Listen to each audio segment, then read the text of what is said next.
யோவான் எழுதின சுவிசேஷம் 21வது அதிகாரம். யோவான் 21வது அதிகாரம்.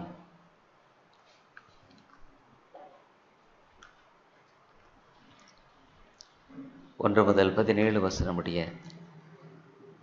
யோவான் 21 1 முதல் 17 வசனமுடைய. புதிய ஏற்பாட்டில் 159வது பக்கம். இவைகளுக்கு பின்பு இயேசு திபேரியா கடற்கரையிலே மறுபடியும் சீஷருக்கு தம்மை வெளிப்படுத்தினார். வெளிப்படுத்தின விவரமாவது: சீமோன் பேதுருவும் திதிமு எனப்பட்ட தோமாவும் கலிலேயா நாட்டிலுள்ள கானா ஊரனாகிய நாத்தான்வேலும் செபெதேயுவின் குமாரரும் அவருடைய சீஷரில் 2 பேரும் கூடியிருக்கும் போது சீமோன் பேதுரு மற்றவர்களை நோக்கி, மீன் பிடிக்கப் போகிறேன் என்றான். அதற்கு அவர்கள், நாங்களும் உம்முடனே கூட வருகிறோம் என்றார்கள்.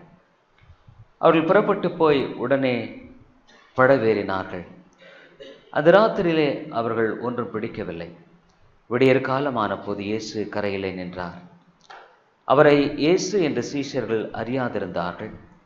இயேசு அவர்களை நோக்கி, பிள்ளைகளே, புசிக்கிறதற்கு ஏதாகிலும் உங்களிடத்தில் உண்டா என்றார். அதற்கு அவர்கள், ஒன்றுமில்லை என்றார்கள். அப்பொழுது அவர், நீங்கள் படவுக்கு வலதுபுறமாக வலையை போடுங்கள், அப்பொழுது உங்களுக்கு அகப்படும் என்றார். அப்படியே அவர்கள் போட்டு திரளான மீன்கள் அகப்பட்டதினால் அதை இழுக்க மாட்டாதிருந்தார்கள். ஆதலால் இயேசுவுக்கு அன்பாயிருந்த சீஷன் பேதுருவை பார்த்து, அவர் கர்த்தர் என்றான். அவர் கர்த்தர் என்று சீமோன் பேதுரு கேட்டவுடனே தான் வஸ்திரமில்லாதிருந்தபடியினால் தன் மேற்சட்டையை கட்டிக்கொண்டு கடலிலே குதித்தான். மற்ற சீஷர்கள் கரைக்கு ஏறக்குறைய 200 முழம் தூரத்தில் இருந்தபடியினால் படவில் இருந்து கொண்டே மீன்களுள்ள வலையை இழுத்து கொண்டு வந்தார்கள். அவர்கள் கரையிலே வந்திறங்கின போது கரி நெருப்பு போட்டிருக்கிறதையும் அதன் மேல் மீன் வைத்திருக்கிறதையும் அப்பத்தையும் கண்டார்கள். இயேசு அவர்களை நோக்கி, நீங்கள் இப்பொழுது பிடித்த மீன்களில் சிலவற்றை கொண்டு வாருங்கள் என்றார். சீமோன் பேதுரு படவிலேறி 153 பெரிய மீன்களால் நிறைந்த வலையை கரையில் இழுத்தான். இத்தனை மீன்கள் இருந்தாலும் வலை கிழியவில்லை. இயேசு அவர்களை நோக்கி, வாருங்கள், போஜனம் பண்ணுங்கள் என்றார். அவரை கர்த்தர் என்று சீஷர்கள் அறிந்தபடியினால் அவர்களில் ஒருவனும், நீர் யார் என்று கேட்க துணியவில்லை. அப்பொழுது இயேசு வந்து அப்பத்தையும் மீனையும் எடுத்து அவர்களுக்கு கொடுத்தார். இயேசு மரித்தோரில் எழுந்த பின்பு தம்முடைய சீஷருக்கு அருளின தரிசனங்களில் இது 3வது தரிசனம். அவர்கள் போஜனம் பண்ணின பின்பு இயேசு சீமோன் பேதுருவை நோக்கி, யோனாவின் குமாரனாகிய சீமோனே, இவர்களிலும் அதிகமாய் நீ என்னிடத்தில் அன்பாயிருக்கிறாயா என்றார். அதற்கு அவன், ஆம் ஆண்டவரே, உம்மை நேசிக்கிறேன் என்பதை நீர் அறிவீர் என்றான். அவர், என் ஆட்டுக்குட்டிகளை மேய்ப்பாயாக என்றார். 2ஆம் தரம் அவர் அவனை நோக்கி, யோனாவின் குமாரனாகிய சீமோனே, நீ என்னிடத்தில் அன்பாயிருக்கிறாயா என்றார். அதற்கு அவன், ஆம் ஆண்டவரே, உம்மை நேசிக்கிறேன் என்பதை நீர் அறிவீர் என்றான். அவர், என் ஆடுகளை மேய்ப்பாயாக என்றார். 3ஆம் தரம் அவர் அவனை நோக்கி, யோனாவின் குமாரனாகிய சீமோனே, நீ என்னை நேசிக்கிறாயா என்றார். என்னை நேசிக்கிறாயா என்று அவர் 3ஆம் தரம் தன்னை கேட்டபடியினாலே பேதுரு துக்கப்பட்டு, ஆண்டவரே, நீர் எல்லாவற்றையும் அறிந்திருக்கிறீர், நான் உம்மை நேசிக்கிறேன் என்பதையும் நீர் அறிவீர் என்றான். இயேசு, என் ஆடுகளை மேய்ப்பாயாக என்றார். பிரபு, கொஞ்சம் எக்கோ வருது பாரு, எக்கோ கொஞ்சம். தொடர்ந்து நம்முடைய கூட்டங்களுக்காக நாம் அதிகமாக ஜெபிப்போம். இன்றைக்கு காலங்கள் மிக கொடிதாக இருக்கிறது. இப்போ 2 நிமிஷத்துக்கு முன்னால் பார்த்தீங்கன்னா, இன்றைக்கு சண்டே எகிப்தில் ஒரு சர்ச்சில் ஐஎஸ்ஐ, அதாவது முகமதியர்கள், அந்த ஒரு கூட்டம் நடந்து சிரியா போன்ற இடங்களில் பயங்கரமான அழிவை ஏற்படுத்தி கொண்டிருக்கிறதுங்க. அந்த விதமான சூழ்நிலையில் எகிப்தில் ஒரு சர்ச்சில் அவங்க தாக்கி 36 பேர் இறந்து விட்டார்கள். யோசனை பண்ணி பாருங்கள்.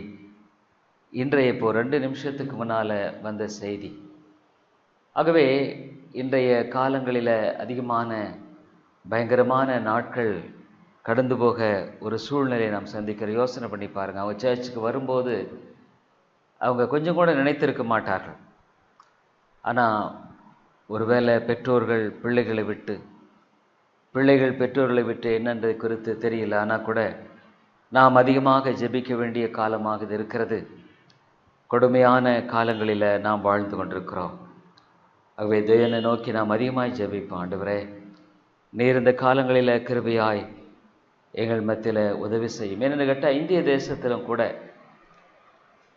இந்த சட்டங்கள் எல்லாம் பொதுவாக ஒவ்வொரு இந்திய குடிமகனையும் சென்ட்ரல் கவர்மெண்ட் தன்னுடைய கட்டுப்பாட்டுக்குள்ளே கொண்டு வரக்கூடிய விதங்களில் சட்ட திட்டங்களானது இன்றைக்கு அதை நோக்கி ஓடிக்கொண்டிருக்கிறது. ஆகவே வருகிற காலங்களில் இதனுடைய காரியங்கள் எவ்விதமாய் போகும் என்பதை குறித்து நமக்கு தெரியலே. ஆகவே காலம் மிக கொடிதாக இருக்கிறது. அதிகமாக நாம் ஜெபிக்க வேண்டியவர்களாக இருக்கிறோம். அதிகமாக நாம் ஜெபிப்போம். தேவன் தொடர்ந்து ஆத்துமாக்களை சந்திக்கும்படியாக அதிகமாக கர்த்தருடைய சமூகத்தில் நாம் அதிகமாக கெஞ்சுவோம். நம்முடைய இந்த கிரேஸ் தமிழ் கிறிஸ்டியன் ரேடியோ ஊழியங்களுக்காக ஜெபித்து கொள்ளுங்கள். அதில் சில காரியங்களை பேசுவதற்கு சில சகோதரருடைய உதவி தேவையாக இருக்கிறது. உங்களுடைய வாய்ஸ் நீங்கள் அதுக்கேற்ற வண்ணமாக இருக்குமானால் சில காரியங்களை அதில் நாம் அறிமுகப்படுத்துவதற்கு பிரயோஜனமாக இருக்கும். ஆகவே உங்களுடைய வாய்ஸ் அதில் டெஸ்ட் பண்ணால் நல்லதுங்க. நீங்கள் தயவுசெய்து அதில் ஒரு சிலர் உதவி செய்யும்படியாக தாழ்மையாக கேட்டுக்கொள்ளுங்கள். இந்த மீட்டிங் முடிஞ்ச பின்னால் சில சகோதரர்கள் விதமாக நீங்கள் முன் வருவீர்களானால் நம்ம அந்த இடைப்பட்ட வேளைகளில் பேசுவதற்குரிய காரியத்தை நாம் செய்வதற்கு அது பிரயோஜனமாக இருக்கும். நம்முடைய இந்த ஊழியத்தின் மூலமாக நாம் செய்திகளையும் இன்னும் ஆவிக்குரிய ஆலோசனைகள், இன்னும் வேதாகமத்தின் பல காரியங்களை குறித்து நாம் அங்கு அறிமுகப்படுத்தும்படியாக செயல்படுகிறோம். இன்னுமாக நாம் பல விதங்களில் மக்களோடு கூட தொடர்பு கொண்டு அவர்களுக்கு உதவி செய்யும்படியாக வாஞ்சிக்கிற இந்த பணியின் மூலமாக உலகத்தின் பல பகுதிகளிலிருந்து மக்களோடு கூட தொடர்பு கொண்டு நாம் செயல்படுவதற்கு உதவியாக இருக்கும். தயவுசெய்து இதற்காக ஜெபித்துக் கொள்ளுங்கள். உங்களுடைய ஆண்ட்ராய்டு வைத்திருக்கிறவர்கள் தயவுசெய்து இந்த மொபைல் அந்த நம்ம ஒரு சின்ன ஸ்லிப்பு காலையில் கொடுத்தோம். ஒரு வேளை உங்கள்கிட்ட நீங்கள் பெற்றுக்கொள்ளாதவர்களாக இருந்தாலும் இன்னும் கூட இருக்குதுங்க. தயவுசெய்து இதை நீங்கள் இந்த ஸ்லிப்பை பெற்றுக்கொள்ளுங்கள். இந்த கோடு இருக்குது. இந்த ஒன்று நீங்கள் ப்ளே ஸ்டோரில் போய் கிரேஸ் தமிழ் கிறிஸ்டியன் ரேடியோன்னு சொன்னால் கூட டவுன்லோட் பண்ணலாம். அல்லது இந்த கோடு இதை நீங்கள் ஸ்கேன் பண்ணி இது பண்ணிக்கலாம். அல்லது ஒரு லிங்க் இருக்குங்க. உங்களுக்கு அறிமுகமானவர்களுக்கு தயவுசெய்து நீங்கள் அதை அறிமுகப்படுத்தும்படி தாழ்மையாக கேட்டுக்கொள்கிறேன். தொடர்ந்து இதை அநேகருக்கு பிரயோஜனமாக இருக்கும்படியான விதத்தில் நாம் இதை செய்யும்படியாக யோசிக்கிறோம். தேவ ஆவியானவர் நமக்கு இதில் உதவி செய்ய வேண்டும். ஆகவே இந்த மாலையிலும் கூட கர்த்தர் நம்மோடு கூட பேசும்படிக்கு நாம் ஜெபிப்போம், ஜெபம் செய்வோம். கிருபையுள்ள நல்ல ஆண்டவரே, இந்த அருமையான மாலை வேளைக்காக நாங்கள் முழு இருதயத்தோடு உம்மை துதிக்கிறோம், நாங்கள் உம்மை ஸ்தோத்திரிக்கிறோம். இரக்கமுள்ள பிதாவே, நீர்தாமே ஜீவனுள்ள மெய்யான தேவனாகிய கர்த்தர். ஆனாலும் ஆண்டவரே, நீர் எங்களுக்காக பட்ட பாடுகள், ஆண்டவரே வேதனைகள், வருத்தங்கள், சிலுவையினுடைய எல்லா விதமான காரியங்களை எண்ணி பார்க்கும் பொழுது ஆண்டவரே, எனக்காக உம்மையே பலியாய் ஒப்புக் கொடுத்த அன்பு எவ்வளோ பெரிதென்பதை குறித்து சிந்திக்க வேண்டிய ஒரு மக்களாய் நாங்கள் காணப்படுகிறோம். ஆவியானவரே, நீர் எங்களோடு கூட பேசும். உம்முடைய ஆவியானுடைய சத்திய வசனங்களை பரிசுத்த ஆவியானவர் ஒரு உள்ளத்தில் பேசி வெளிப்படுத்தவில்லை என்றால் ஒரு ஆத்துமாவில் எந்த விதமான மாற்றம், ஒரு இம்மியலும் ஏற்பட முடியாது என்பதை அறிந்திருக்கிறோம். ஆகவே ஆண்டவரே, ஒவ்வொரு வேளையும் உம்முடைய ஆவியானுடைய துணை எங்களுக்கு தேவை. இந்த மாலையிலும் கூட ஆண்டவரே, நாங்கள் எங்களுடைய இருதயங்களில் பேசும்படியாக ஜெபிக்கிறோம். முக்கியமாக இந்த எகிப்தில் இந்த நாளில் சந்தித்த அந்த ஆலயத்தின் மக்களுக்காக ஜெபிக்கிறோம். ஆண்டவரே, இறந்து போன அதர்மையான மக்களை சார்ந்திருந்து வாழ்ந்து கொண்டிருந்த ஒரு பிள்ளைகள் பெற்றோர்களுடைய மனநிலையை நாங்கள் எண்ணி பார்க்கிறோம். ஆண்டவரே தேவனே, காலங்கள் எவ்வளவு கொடிதாக இருக்கிறதை நாங்கள் பார்க்கிறோம். நீர் இரக்கமாயிரும் ஆண்டவரே. அந்த மக்களுக்குரிய ஆறுதலை தேர்தலை நீர் ஒருவரே தர முடியும். உலகமெங்கும் ஆண்டவரே விதமாக கொடூரமான காரியங்கள் நிகழ்வது என்பது ஒரு சாதாரணமான காரியமாய் காணப்படுகிற ஒரு காலத்தில் வாழ்ந்து கொண்டிருக்கிறோம். ஆண்டவரே, ஒருவேளை இந்த உலக யுத்தம் கிளம்புமானால் இந்த உலகம் அழிக்கப்படுவது என்பது வெகு ஒரு சில ஆண்டவரே நொடிகளில் அல்லது மணி நேரங்களில் உலகமே அழிந்து விடக்கூடிய அளவில் பயங்கரமான காரியங்களை, ஆயுதங்களை, ஆண்டவரே அணு குண்டுகளை மக்கள் கொண்டிருப்பது எவ்வளவு பயங்கரமான ஒரு காரியம். ஆனாலும் நீர் ஆளுகை செய்கிறீர் ஆண்டவரே. மனுஷனுடைய இருதயம் எவ்வளவு கொடிது என்பதை நாங்கள் எண்ணி பார்க்கும் பொழுது, ஐயோ ஆண்டவரே, நீர் இதை உம்முடைய பொதுவான கிருபையினால கட்டுப்படுத்தி ஆளுகை செய்கிறீர். ஆகவே நாங்கள் பிழைத்திருக்கிறோம் ஆண்டவரே. நீர் இரக்கம் செய்தருளும் ஆண்டவரே. விதமாக எங்கள் தேசத்தை நினைவு கூறும். எவ்வளவாக ஆண்டவரே இந்த தேசத்திலும் கூட உம்முடைய மக்களுக்கு எதிரான ஆண்டவரே உம்முடைய சத்தியத்தை பறைசாற்றுவதற்கு எதிரான பல தடைகளை கொண்டு வரும்படியாக இந்த தேசத்தினுடைய அரசாங்கமானது செயல்படுகிற ஒரு குறிக்கோளை நாங்கள் பார்க்கிற ஆண்டவரே. ஆனால் அதன் மத்தியில் நீர் ஆளுகை செய்கிறீர். உம்முடைய திட்டம் உண்டு, உம்முடைய சித்தமில்லால் நேரிடுவது ஒன்றுமில்லை என்பதை அறிந்திருக்கிறோம். உம்முடைய மக்களை நீர் காத்துக்கொள்ளும் ஆண்டவரே. இந்த காலங்கள் கொடிதாக இருக்கிற வேளையில நீர் உம்முடைய பிள்ளைகளை ஆவிக்குரிய வாழ்க்கையில எழும்பச் செய்ய வேண்டும் என்று ஜெபிக்கிறோம். இந்த ரேடியோ ஊழியத்தை கூட ஆசீர்வதியும் ஆண்டவரே. அநேக மக்கள் தன்னுடைய வாழ்க்கையில் ஆண்டவரே உண்மையான சமாதானமற்று வாழுகிற நிலைகளில கிறிஸ்து ஒருவரே சமாதான காரணர் என்பதை அறிந்து கொள்ள உதவி செய்யும் ஆண்டவரே. மனிதனாகிய நாங்கள் பொருள்களில சமாதானத்தை தேட பார்க்கிறோம். இந்த உலகத்தை சார்ந்த நிலையில் சமாதானத்தை தேட பார்க்கிறோம். ஆனாலும் சமாதான காரணர் நீர் அல்லவா? உம்மை அறிந்திருப்பதன் மூலமாக மாத்திரமே சமாதானம் உண்டு. ஆனால் ஆண்டவரே, மக்களோ இது அறியாது இருக்கிற வேளையில உம்மை குறித்து நாங்கள் பறைசாற்ற ஆண்டவரே இருக்கிற இந்த எளிய பிரயாசத்தை நீர் ஆசீர்வதிக்க வேண்டும் என்று ஜெபிக்கிறோம். நீர் இந்த காலங்களில் உதவி செய்யும். தவறான பல போதனைகளினால மக்கள் குழம்பி போன ஒரு காலம் இது. ஆனாலும் இவர்களுக்காக பாரத்தோடு நாங்கள் ஜெபிக்கிறோம் ஆண்டவரே. கர்த்தாவே, நீர் இரக்கமாயிருந்து இதன் மூலமாக கூட உம்முடைய நாமத்தை மகிமைப்படுத்தும்படியாக ஜெபிக்கிறோம். இதில் உம்முடைய ஆவியானுடைய அனுக்கிரகத்தை எங்களுக்கு தாரும். சத்துருவின் எல்லா தந்திரங்களை அவமாக்கி போட்டருளும். இங்கு வருகிற ஒரு குடும்பத்தில் உம்முடைய வெளிச்சத்தை தாரும் ஆண்டவரே. விடுதலையை தாரும். உம்முடைய பிரசன்னத்தை தந்து நீர் வழி நடத்தும் கர்த்தாவே. இயேசுவின் நாமத்தில் ஜெபிக்கிறோம் எங்கள் நல்ல பிதாவே, ஆமென். நாம் செய்திக்கு முன்பாக 172வது பாடல் 72வது பாடல்.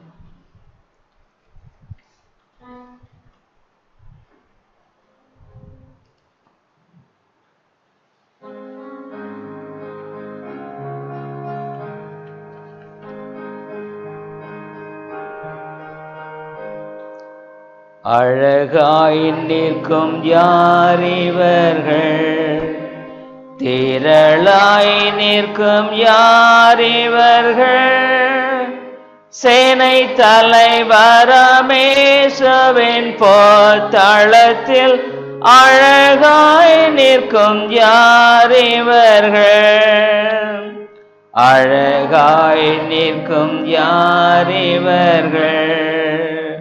ஒரு தாளந்தோ 2 தாளந்தோ 5 தாளந்தோ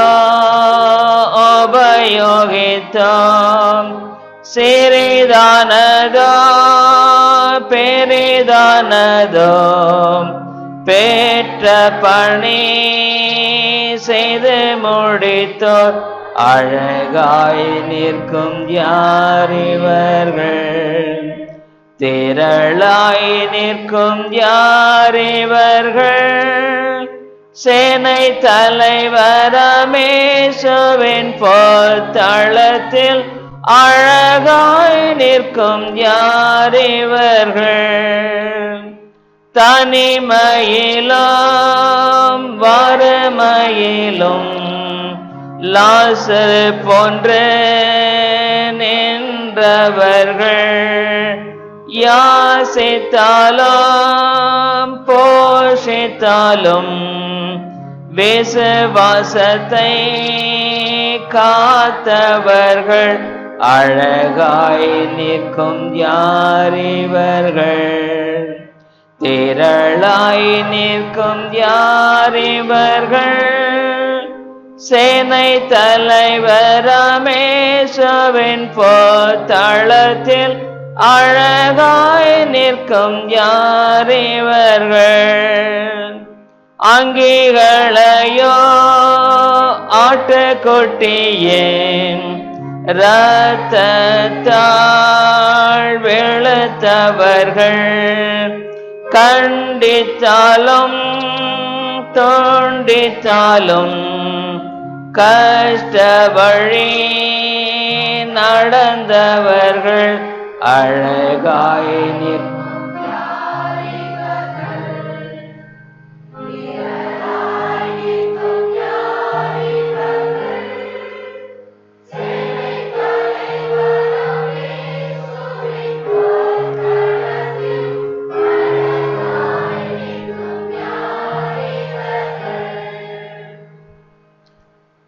யோவான் எழுதின சுவிசேஷம் 21வது அதிகாரம். ஆண்டவராகிய இயேசு இங்கே ஒரு மனிதனுடைய வாழ்க்கையில் செயல்படும்படியான செயலை பார்க்கும் பொழுது அவருடைய அன்பு எவ்வளவு பெரிதென்று நாம் பார்க்கிறோம். இந்த மனிதன் வேறு யாரும் அல்ல, பேதுரு. அவனுடைய இந்த காலத்தில் சந்தித்த தோல்விகளை குறித்தும் அவருடைய வாழ்க்கையில தேவனுடைய அன்புக்கு புறம்பான செயலை குறித்து நாம் பார்க்கிறோம். கொஞ்ச காலத்துக்கு முன்பாகத்தான் அவனுடைய வாழ்க்கையில் 3.5 ஆண்டுகள் தம்முடைய அன்பை வெளிப்படுத்தின ஆண்டவரை மறுதளித்த சம்பவத்தை நாம் பார்க்கிறோம். லூக்கா எழுதின சுவிசேஷம் 22வது அதிகாரத்தில் இந்த சம்பவத்தின் சூழ்நிலையை நாம் பார்க்கிறோம். லூக்கா எழுதின சுவிசேஷம் 22வது அதிகாரம். ஆண்டவராகிய இயேசு கிறிஸ்து அங்கே அவரோடு கூட இருந்த யூதாசினால காட்டி கொடுக்கப்படுகிறார்.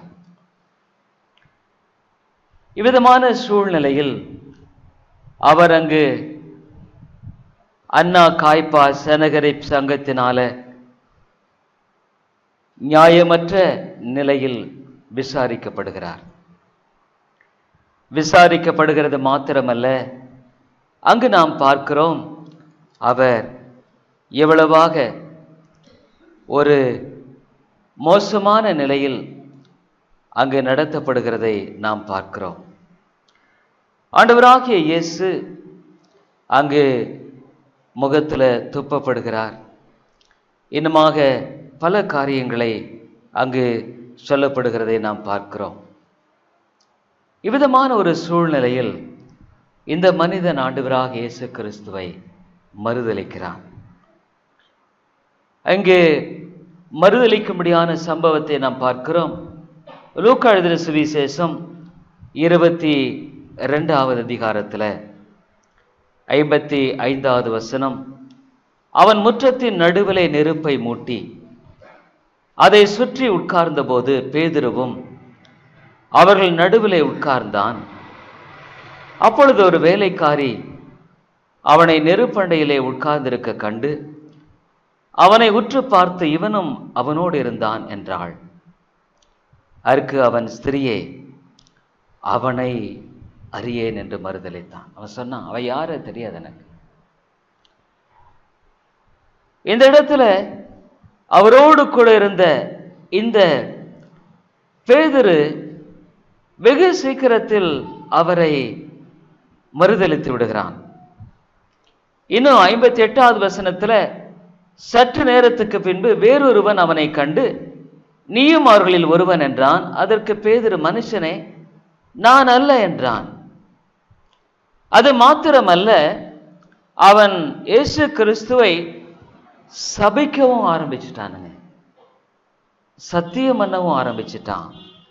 மார்க் எழுதின சுவிசேஷம் 14வது அதிகாரத்தில் அவனுடைய நிலையை குறித்து நாம் பார்க்கிறோம். மார்க் எழுதின சுவிசேஷம் 14வது அதிகாரத்தில் அங்கு 71வது வசனத்தில் அங்கே சொல்லப்படுகிறான். அங்கே 70 அவன் மறுபடியும் மறுதலித்தான். சற்று நேரத்துக்கு பின்பு மறுபடியும் அங்கே நிற்கிறவர்கள் பேதுருவை பார்த்து, மெய்யாகவே நீ அவர்களில் ஒருவன், நீ கலிலேயன், உன் பேச்சு அதற்கு ஒத்திருக்கிறது என்றார்கள். அதற்கு அவன், நீங்கள் சொல்லுகிற மனுஷனை அறியேன், எனக்கு தெரியாது என்று சொல்லி சபிக்கவும் சத்தியம் பண்ணவும் தொடங்கினான். அம்மையாரிலே, பொதுவாக இயற்கையாக நம்முடைய வாழ்க்கையில விதமான சூழ்நிலைகளில் நாம் இந்த மனிதனை குறித்து என்ன சொல்லுவோம்? நன்றி இல்லாத மனுஷன். எவ்வளவு தூரம் நன்மையை பெற்ற இவன், அவரோடு கூட இருந்து அவருடைய மகத்துவமான செயல்களை எல்லாம் பார்த்து அவரோடு உண்டு உறங்கி இன்றைக்கு எனக்கு அவரை தெரியாது என்று சொல்லுகிறானே. நம்ம அநேக சமயங்களில் நமக்கு எதிரடையாய் அல்லது நமக்கு பிடித்தமில்லாத காரியங்களை செய்கிறவர்களை வெகு சீக்கிரத்தில் நாம் பகைக்க ஆரம்பிக்கிறோம், அல்லது அவர்களை நாம் புறக்கணிக்க ஆரம்பிக்கிறோம், திட்ட ஆரம்பிக்கிறோம். ஆனால் இயேசுவின் அன்பு என்பதை குறித்து இங்கே நம்ம பார்க்குறோம். அப்பொழுது வேதம் சொல்லுகிறது, அந்த நேரத்தில் இயேசுவானவர் அங்கே லூக்கா எழுதின சுவிசேஷம் 22வது அதிகாரத்தில் இவன் சபிக்கிறான். இவன் அவிதமாக அவரை அங்கு சபித்துவிட்டு, இந்த நேரத்தில் நாம் இவ்விதமாக நாம் பார்க்கிறோம். அந்த மனுஷனை 60வது வசனத்தில் லூக்கா 22:60 அதற்கு பேதுரு, மனுஷனே, நீ சொல்லுகிறதை அறியேன் என்றான். அவன் இப்படி சொன்ன உடனே சேவல் கூவிற்று. அப்பொழுது கர்த்தர் திரும்பி பேதுருவை நோக்கி பார்த்தார். அருமையானே, முகத்தில் எச்சில் துப்பப்பட்டிருக்கிறது. நான் காலையில் சொன்ன மாதிரி அவர் கைகள் கட்டப்பட்டிருந்ததுனால அந்த எச்சிலை கூட அவர் துடைக்க முடியல. கன்னத்தில் அறையப்பட்டார். ஆனால் அந்த வலியை அங்கே தாங்கிக் கொள்ள, தடவிக்கொள்ள கூட அவருக்கு கரங்களில் சுதந்திரம் இல்லை. இந்த நேரத்தில் அவருடைய இருதயத்தை வேதனைப்படுத்தக்கூடிய விதத்தில் அவருடைய சீஷன் பேசின இந்த சூழ்நிலையில் இயேசுவானவர் அவனை அன்போடு கூட நோக்கி பார்க்கிறார் என்று பார்க்கிறோம். அப்பொழுது அவனுடைய இருதயம் உடைபடுகிறது. அநேக ஆண்டுகளுக்கு முன்பாக ஒரு வாலிபனாக நான் ஒரு புத்தகத்தை வாசித்து கொண்டிருந்த பொழுது, இந்த பகுதியை நான் கடந்து போன பொழுது அதிகமாக நான் உடைபட்டேன். ஆண்டவருடைய அன்பு எவ்வளோ பெரிது யோசனை பண்ணி பாருங்க. ஆனால் நம்ம மறுபடியும் அவரை மறுதலிக்கிறோம். நம்முடைய பாவத்தினாலும் நம்முடைய பாவ சுபாவத்தினாலும் நாம் அவரை மறுதலிக்கிறவர்களாகவே காணப்படுகிறோம்.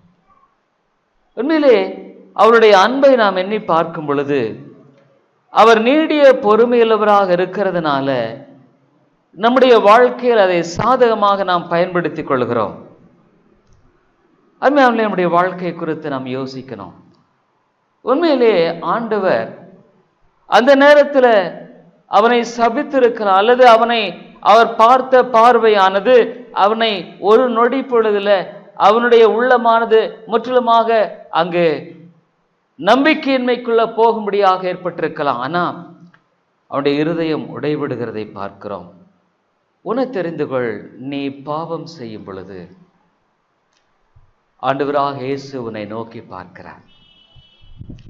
நீ ஒருவேளை சபிக்கலாம், ஆண்டவருக்கு பிரியமில்லாமல் பேசலாம், கோபப்படலாம், எரிச்சல் அடையலாம், அல்லது உன்னுடைய பார்வையில பாவம் செய்யலாம், எண்ணங்களில் பாவம் செய்யலாம்.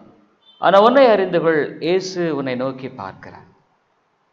உன்னுடைய பரிதாபமாக நோக்கி பார்க்கிறார். உன்னை அழிக்கும்படியாக அல்ல. உன்னுடைய நிலை குறித்து பரிதாப உணர்வோடு இயேசு நோக்கி பார்க்கிறார். பேதுரு இந்த இடத்துல அவ்விதமாக மறுதளித்த பின்பாக அவர் ஒன்றும் பேசவில்லை. ஆனா அவனுடைய வாழ்க்கையில தொடர்ந்து இயேசு கிறிஸ்து எவ்வளவு மிருதுவாக அவனோடு செயல்படுகிறார் என்பதை நாம் பார்க்கிறோம். உண்மையிலே நம்முடைய வாழ்க்கையில நாம் அறியாமலே, நமக்கு தெரியாமலே ஆண்டவர் நம்முடைய வாழ்க்கையில தொடர்ந்து மிருதுவாகவே செயல்பட்டு கொண்டே இருக்கிறார். நாம் தொடர்ந்து அவரை புறக்கணித்து கொண்டிருந்தாலும் அவர் தொடர்ந்து நம்மோடு கூட மிருதுவாகவே செயல்படுகிறார். இயேசு உயிர்த்தெழுந்த பின்பு அங்கு எவ்விதமாக சொல்லுகிறார் பாருங்க. லூக்கா எழுதின சுவிசேஷத்துல இவ்விதமாக நாம் பார்க்கிறோம். அங்கு ஆண்டவராகிய இயேசு கிறிஸ்து உயிர்த்தெழுந்த பின்பாக அங்கு சொல்லப்படும்படியான காரியத்தை குறித்து நாம் பார்க்கிறோம். எவ்விதமாக அங்கு செய்தியானது அனுப்பப்படுகிறது என்பதை குறித்து நாம் வாசிக்கிறோம். இந்த பேதுருவை ஆண்டவர் தாமே அவ்விதமாக அங்கு சந்திக்கும்படியான வேலை குறித்து அங்கு சொல்லப்படுகிற காரியத்தை குறித்து நாம் வாசிக்கிறோம். எவ்விதமாக அங்கு பேதுருவை அவர் சந்திக்கிறார் என்பதை குறித்து நாம் பார்க்கும் பொழுது, அவர் உயிர்த்தெழுந்த பின்பாக சொல்லும்படியான செய்தி, கலிலேயாவுக்கு நான் போகிறேன் என்று பேதுருவனிடத்துல சீஷனிடத்துல சொல்லுங்கள் சொல்றார். பேதுருவனிடத்துல போய் சொல்லுங்க, சீஷனிடத்துல போய் சொல்லுங்க. ஏன் ஆண்டவர் பேதுருவை விசேஷமாக குறிப்பிட்டு இந்த காரியத்தை சொல்லணும்? அவர் புறக்கணித்து இருக்கலாம், அலட்சியப்படுத்தி இருக்கலாம். ஆனா அங்கு சொல்லப்படும்படியான காரியம் என்னவென்றால், போய் அவ்விதமாக பேதுருவினிடத்தில் சொல்லுங்க. அம்மையானே, ஆண்டவர் எப்படி சொல்றாரு பாருங்க. ஆண்டவருடைய அன்பை குறித்து நாம் சிந்திக்கும் பொழுது ரொம்ப ஆச்சரியமாக இருக்கிறது. மார்க் எழுதின சுவிசேஷம் 16வது அதிகாரத்துல இயேசு கிறிஸ்து உயிர்த்தெழுந்த பின்பாக அங்கே என்ன சொல்லப்படுகிறது? மார்க் 16வது அதிகாரம் 7வது வசனத்துல 6 அவன் அவர்களை நோக்கி, பயப்படாதிருங்கள், சிலுவையில் அறையப்பட்ட நசரேயனாகிய இயேசுவை தேடுகிறேன்.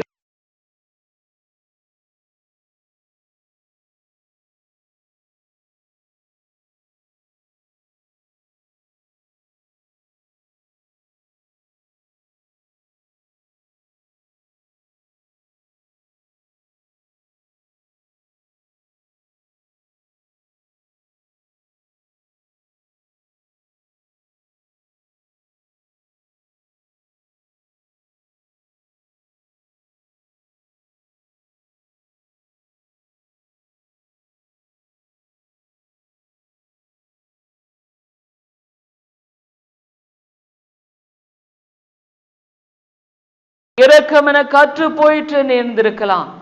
ஆகவேதான் அவனை குறிப்பிட்டு ஆண்டவர் சொல்லுகிறார், அவனிடத்துல போய் சொல்லுங்கள். அம்மையாளுடைய வாழ்க்கையில தேவன் தொடர்ந்து பேசிக்கொண்டே இருக்கிறார், தொடர்ந்து பேசிக்கொண்டே இருக்கிறார். அவருடைய அன்பை தொடர்ந்து அவனுடைய வாழ்க்கையில காட்டிக்கொண்டே இருக்கிறார். இந்த பேதுருவனிடத்துல அவருடைய அன்பு எவ்வளவாய் வெளிப்படுத்துகிறதை நாம் பார்க்கிறோம். பேதுருவை அவர் புறக்கணித்து இருக்கலாம், ஆனா அவனிடத்தில் அன்பு கூறுகிறார். அருமையானே, உன்னுடைய வாழ்க்கையில தேவன் உன்னை நேசிக்கிற என்பதை தெரிந்தவள்.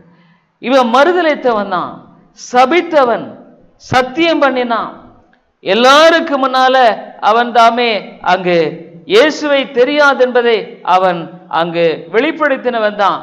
ஆனா இயேசு அவனை அன்போடும் பரிவோடும் நோக்கி பார்த்தது மாத்திரம் அல்ல, அவர் நிச்சயமாக அந்த நேரத்தில் கூட அவனுக்காக ஜெபித்திருந்திருப்பார். என்ன கேட்டால் ஒரு காலத்தில் பேதுரு சொன்னான், எல்லாம் மறுதளித்தாலும் நான் மறுதளிக்க மாட்டேன். அப்போ ஆண்டவர் சொன்னார், சுளகினால புடைக்கிறதை போல பிசாசு உன்னை புடைக்கும்படியாக கேட்டுக்கொண்டான். அதனாலே உன்னுடைய விசுவாசம் அநேக சமயங்களில் சுளகினால அங்கு அவ்விதமாக புடைக்கப்படலாம். நீ சந்திக்கிற பிரச்சனைகள், சந்திக்கிற காரியங்கள், போராட்டங்கள் எப்படி ஒரு கோதுமை மணியானது அங்கே சுளகினால புடைக்கப்படும் பொழுது அந்த உமிழானதை கீழே போகும்படியாக புடைக்கப்படுவது, மேலும் கீழுமாய் புடைக்கப்படுவதைப் போல உன்னுடைய வாழ்க்கையில நீ பல விதங்களில் நெருக்கப்படலாம். ஆனால் வேதம் சொல்லுகிறது, ஆண்டவர் சொன்னார், உனக்காக நான் ஜெபிக்கிறேன். ஆண்டவராக இயேசுவினுடைய அன்பு மிக பெரியது. இந்த சிலுவையின் அன்பு மாத்திரம் எண்ணி பார்க்கும் பொழுது இன்றைக்கு பிதாவின் வலது பாரிசத்தில் தம்முடைய மக்களுக்காக பரிந்து பேசி கொண்டிருக்கிறார்.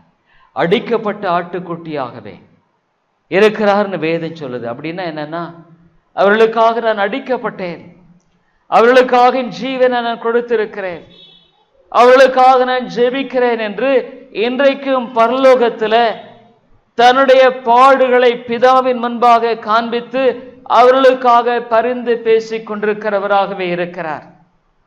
அவருடைய அன்பை குறித்து நீங்க சிந்தித்து பாருங்க. அவனுடைய வாழ்க்கையில உண்மையான தேவனுடைய அன்பு தேவை.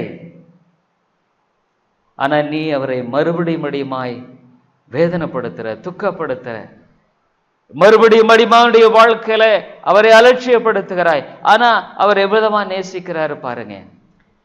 பேதுருவை நேசித்த வண்ணமாக உன்னையும் என்னையும் அவர் நேசிக்கிறார். அது மாத்திரமல்ல, யோவான் 21வது அதிகாரத்தில் அங்கு அவனோடு தனிப்பட்ட விதத்தில் செயல்படுகிற ஒரு காரியத்தை நாம் பார்க்கிறோம். யோவான் 21வது அதிகாரத்தில் இங்கு வாசிக்கிறோம், பேதுரு மறுபடியுமாக மீன் பிடிக்கும்படியாக வந்து விட்டான். ஒருவேளை அவன் இயேசுவை பின்பற்றி பிரயோஜனம் இல்லை என்று எண்ணினானோ தெரியல, அது என்ன மனநிலையோடு கூட புறப்பட்டான் என்பதை குறித்து நமக்கு தெரியல. ஆனா 21வது அதிகாரத்தில் நாம் பார்க்கிறோம், 3வது வசனத்தில், சீமோன் பேதுரு மற்றவர்களை நோக்கி, மீன் பிடிக்க போகிறேன் என்றான். மனுஷரை பிடிக்க வேண்டிய பேதுரு மறுபடியுமாக மீன் பிடிக்க ஆரம்பிச்சிட்டான். ஒருவேளை இந்த நாட்களில் நீ உடைய இருதயத்தில் குளிர்ந்து போய் இருக்கிறையா? உன்னுடைய வாழ்க்கையில் ஆண்டவரை பின்பற்றி பிரயோஜனம் இல்லை என்று நினைக்கிறையா? ஆண்டவரை நான் பின்பற்றும்படியான வாழ்க்கையில என்ன நான் கண்டேன் என்று எண்ணிக்கொண்டிருக்கிறையா? நான் மறுபடியும் என்னுடைய பழைய வழிக்கே நான் போவேன், மறுபடியும் என்னுடைய பழைய பாவத்தை நான் தெரிந்து கொள்ளுவேன், அப்படி நீ எண்ணிக்கொண்டிருக்கிறையா? பேதுரு சொல்றான், நான் மீன் பிடிக்க போகிறேன் என்று சொன்ன உடனே அதற்கு அவர்கள், நாங்களும் உம்முடனே கூட வருகிறோம் என்றார்கள். அவர்கள் புறப்பட்டு போய் உடனே படவேறினார்கள். உடனே அந்த பழைய பேதுருவாக பழைய தன்னுடைய காரியத்துக்கு திரும்பிட்டான். 3 வருஷம் வீண். எப்படி நினைச்சான தெரியல. அருமையானவருடைய வாழ்க்கையில ஒன்றை அறிந்து கொள், தேவன் உன்னை நேசிக்கிறார். ஆகவே அந்த சூழ்நிலையிலும் அவனோடு எவ்வளவு அழகாக இடைப்படுகிறார் பாருங்க. அவன் போய் அவன் நினைச்சான், நான் என்னுடைய காரியத்தை செய்ய முடியும். ஆகவே நாம் பார்க்கிறோம், அந்த ராத்திரியிலே அவர்கள் ஒன்றும் பிடிக்கவில்லை. ஆண்டவர் தான் அதை செய்கிறார். உடைய வாழ்க்கையில நேரிடுகிற எல்லா காரியங்களையும் ஆண்டவர் தான் செய்கிறார். உடைய வாழ்க்கையில தோல்விகளா, உடைய வாழ்க்கையில வறுமையா, உடைய வாழ்க்கையில கஷ்டங்களா, உன்னுடைய வாழ்க்கையில போராட்டமா, வேதம் சொல்லுகிறது இதை கர்த்தர் தான் உடைய வாழ்க்கையில அனுமதித்திருக்கிறார். அவர் சர்வேகாதிபத்தியத்தின் தேவன். அவருடைய அனுமதி இல்லாமல் உனக்கு நேரிடுவது ஒன்றுமில்லை.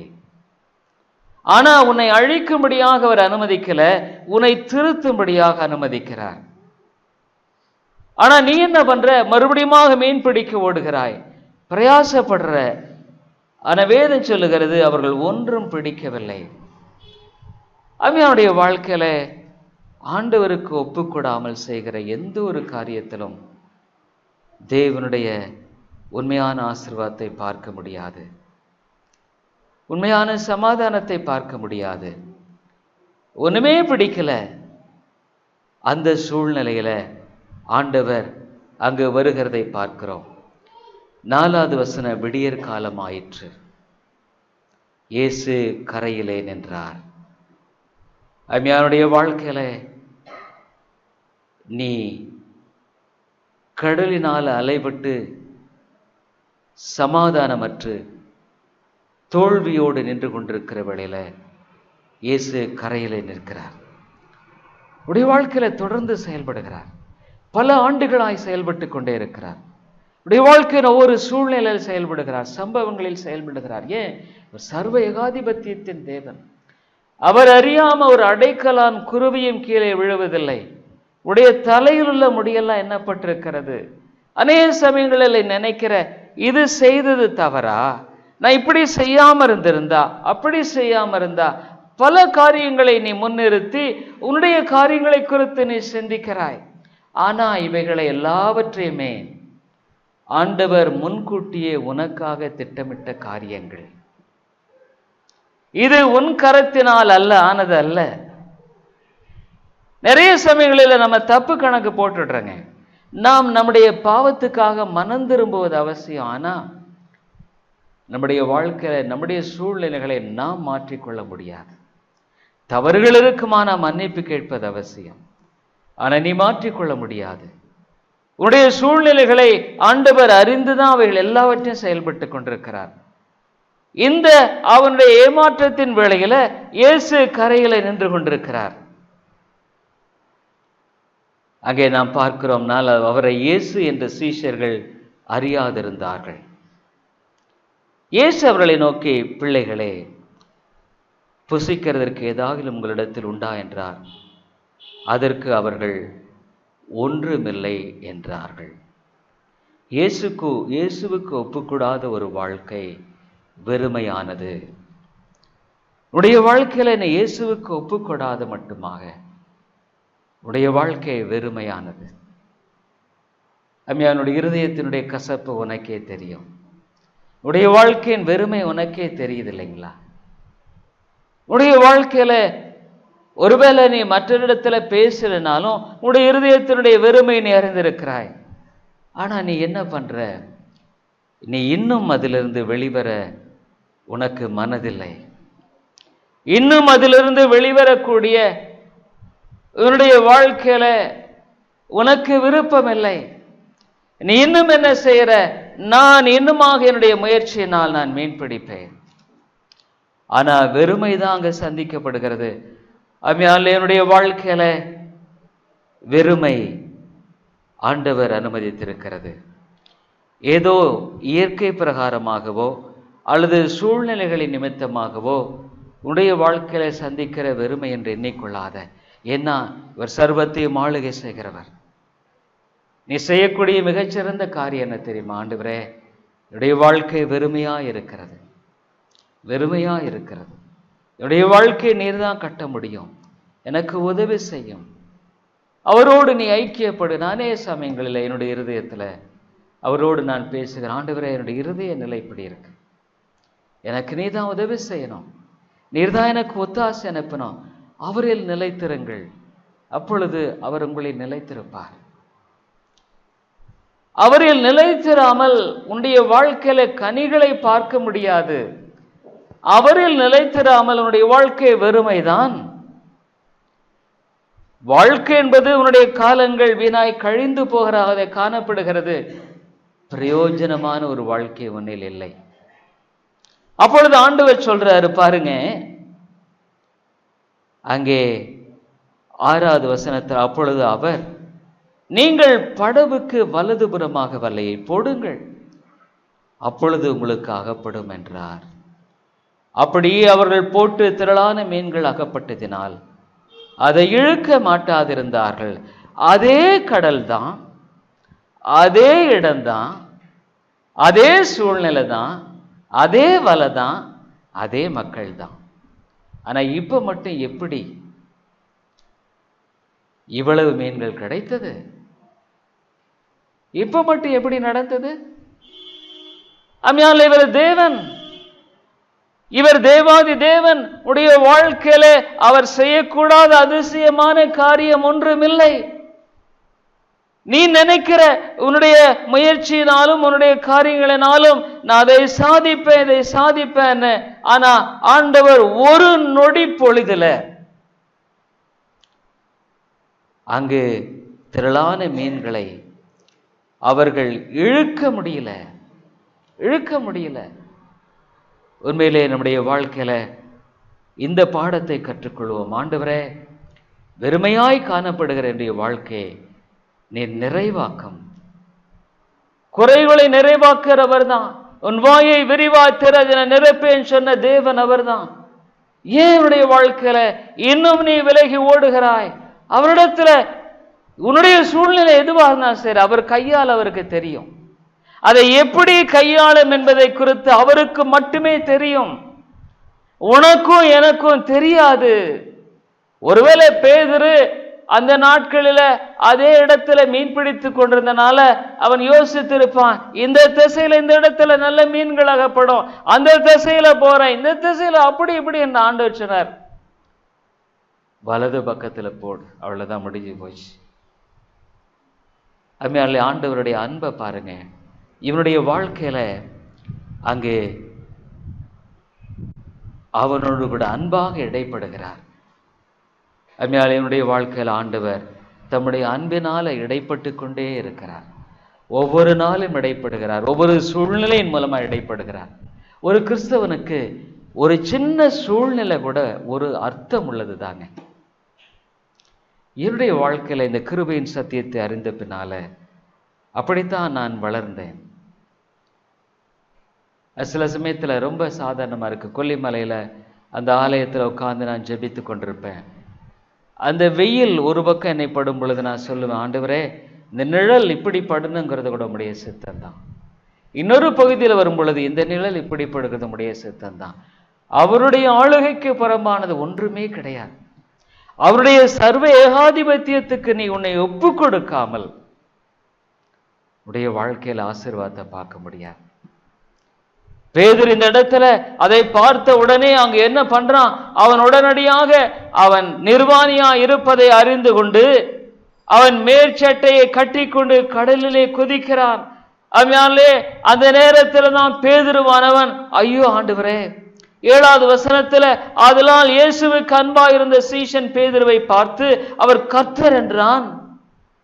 அவர் கர்த்தர் என்று சீமோன் பேதுரு கேட்டவுடனே தான் வஸ்திரம் இல்லாதிருந்தபடியினால் தன் மேற்சட்டையை கட்டி கொண்டு கடலிலே குதித்தான். அவருடைய வாழ்க்கையில, ஐயோ ஆண்டவரா, என்ன தேடி வந்திருக்காரா, என்னோடு கூட இடைப்படும்படியானவராக. ஆகவே அவனுடைய வாழ்க்கையில இந்த வேளையில தான் அவனோடு தடியா இடைப்படுகிறதை நாம் பார்க்கிறோம். இந்த பகுதியை பார்த்து நான் முடிக்க விரும்புகிறேன். யோவான் எழுதின சுவிசேஷம் 21வது அதிகாரத்துல அவனிடத்துல போய் ஒன்று கேட்டார். நல்ல சாப்பிட்டாங்க மீன், அருமையான மீன். அங்கே ஆண்டவர் திரளாய் கொடுத்தது மாத்திரம் அல்ல, அதை நிறைவாய் அவர்கள் சாப்பிட்ட பின்பாக வேதம் சொல்லுகிறது 15வது வசனத்தில், அவர்கள் போஜனம் பண்ணின பின்பு இயேசு சீமோன் பேதுருவை நோக்கி, யோனாவின் குமாரனாகிய சீமோனே, இவர்களிலும் அதிகமாய் நீ என்னிடத்தில் அன்பு கூறுகிறாயா? மறுபடியும் 2வது தடவை கேட்கிறார், நீ என்னிடத்தில் அன்பா இருக்கிறாயா? அதனால என்னுடைய வாழ்க்கையில இந்த இயேசுவை நீ நேசிக்கிறையா? அவரில் உண்மையா அன்பு கூறுகிறையா? அவனுடைய வாழ்க்கையை கட்ட முடியும் நம்புறையா? அவனுடைய வாழ்க்கையை முற்றுமாக வழிநடத்த முடியும் நம்புறையா? அப்படின்னா என் ஆடுகளை மேய்ப்பாயாக. அஞ்ஞானுடைய வாழ்க்கையில 3வது தரம் ஆண்டவர் கேட்ட உடனே பேதுருவின் உள்ளம் உடைந்து விடுகிறது. 17வது வசனத்துல 3ஆம் தரம் அவர் அவனை நோக்கி, யோனாவின் குமாரனாகிய சீமோனே, நீ என்னை நேசிக்கிறாயா என்றார். என்னை நேசிக்கிறாயா என்று அவர் 3ஆம் தரம் தன்னை கேட்டபடியினால் பேதுரு துக்கப்பட்டு, ஆண்டவரே, நீர் எல்லாவற்றையும் அறிந்திருக்கிறேன், நான் உம்மை நேசிக்கிறேன். ஆண்டவரே, நீர் எல்லாவற்றையும் அறிந்திருக்கிறேன். ஒவ்வொன்றா அவன் யோசிக்கிறான். இந்த மீனின் அந்த பிடிக்காத நிலையில வலை முழுக்க இழுக்கப்பட்ட காரியத்துல, ஆண்டவரே, என்னுடைய எல்லா சிந்தனைகள் கூட உமக்கு தெரியும் ஆண்டவரே, என்னுடைய போராட்டங்கள் எல்லாம் உமக்கு தெரியும் ஆண்டவரே, நான் உம்மை நேசிக்க விரும்புகிறேன், ஆனா என்னுடைய பாவ சுபாவம் என்னை பின்னிட்டு இழுக்கிறது என்பதை நீ அறிந்திருக்கிறீர் ஆண்டவரே. அருமையான நேசுவனுடைய வாழ்க்கையில இயேசுவினிடத்துல அவரை அன்பு கூறுகிறதை தவிர பெரிதான மகிழ்ச்சியான காரியம் ஒன்றுமில்லை. அவரில் நீ அன்பு கூறுவாயானால் உனக்கு ஒரு நன்மையும் குறைபடாது. கர்த்தர் உன்னை வழிநடத்த போதுமானவர், ஜீவனுள்ளவர், இன்றைக்கும் அவர் வல்லமையுள்ளவர், உன்னுடைய சகலத்தையும் அறிந்திருக்கிறவர், உன்னுடைய நாளை தினத்தை அறிந்திருக்கிறவர், அடுத்த வருஷத்தை அறிந்திருக்கிறவர், உன்னுடைய முடிவை அறிந்திருக்கிறவர். அவரிடத்தில் ஒப்புக்கொடு, அவரை மட்டுமே சார்ந்து கொள். உன்னால முடியலன்னா, ஆண்டவரே, நீர் அறிந்திருக்கிறீர், என்னுடைய வாழ்க்கையின் போராட்டங்கள் எல்லாம் கூட உமக்கு தெரியும் ஆண்டவரே. ஒருவேளை இந்த உலகத்துல மற்ற ஒருவரும் உன்னை விளங்கிக் கொள்ளாமல் இருக்கலாம், ஆனா உன்னை உணர்ந்து அறிந்து கொள்கிற ஒருவர் உண்டு என்பதை நீ நிச்சயமாய் நம்பு. உனக்காக சிலுவையில் மறையுண்டாவர். ஜெபத்தில் எனக்கு இருக்கிற ஒரு நம்பிக்கை, எனக்காக தன்னையே பலியாய் ஒப்பு கொடுத்தவர் மற்றவற்றை ஏன் கொடுக்க மாட்டார்? நிச்சயமாக உன்னுடைய வாழ்க்கையில தன்னையே பலியாய் கொடுத்தவர் மற்றவற்றை கொடுக்க மாட்டார் நினைக்கிறையா? இயேசுவை நம்பு, அவர் சிலுவை நோக்கி பார், அவருடைய பட்ட பாடுகளை சிந்தித்து பார். உன்னை பார்த்தவர் கேட்க, என்னை நேசிக்கிறாயா? ஜெபிப்போம். கிருபையுள்ள நல்ல ஆண்டவரே, இந்த மாலை வேளைக்காகவே துதிக்கிறோம். நம்முடைய சத்தியத்துக்காய் உமக்கு ஸ்தோத்திரம் ஆண்டவரே. பேதுரு ராமுழுதும் அகப்பட்டான விடியற் காலமான பொழுது இயேசு அவனை சந்திக்கிறார். கர்த்தாவே, நாங்கள் ராமுழுதும் தோல்வியில் மூழ்கி கொண்டு கடந்து போய்விட்டோம், ஆனால் விடியற் காலம் ஆயிற்று. எங்களுடைய வாழ்க்கையின் நம்பிக்கை என்பது ஒருவேளை மறுபடியும் துளிர்க்குமா? ஆண்டவரே, பேதுருவை நேசித்த அதே தேவன் தர்மியான மக்களை நேசிக்கிற என்பதை விளங்கிக் கொள்ள உதவி செய்யும். பரிசுத்த ஆவியானவரே, இந்த உள்ளங்களில கிருபையாய் பேசும் ஐயா, இரக்கம் செய்தருளும். இயேசுவின் நாமத்தில் ஜெபிக்கிறோம் எங்கள் நல்ல பிதாவே, ஆமென்.